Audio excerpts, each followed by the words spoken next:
এই কি হলো? মাগো একটু মনে করো না, তোমরা একটু নামতে নেমে একটু ধাক্কা দিতে আমার গাড়িটার বেডেই নেই। না না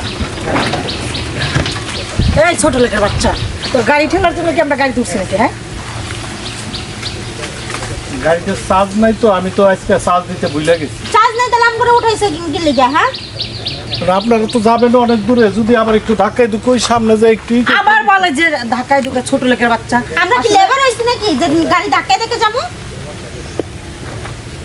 মানে কি বলবো, তোদের মতো গরিবদের সাথে কথা বলতেও আমার ঘৃণা লাগে, বুঝছস? ছোট লোকের বাচ্চা আমাদেরকে বল, আমরা লেবার পাইছস তোর গাড়ি ঠেলার জন্য? না ওইটা আমি ভাবিনি, আমি ভাবছি যদি আবার কথা বলে, ভাবছি যে সাহস কত বড় যে গাড়িটা একটু ঠেলে দেন। অসভ্য জানি বান্ধব। আপনি এখন কি গাড়ি চালাবি নাকি? বুড়াই হইলেন, বুদ্ধি আর হইল না।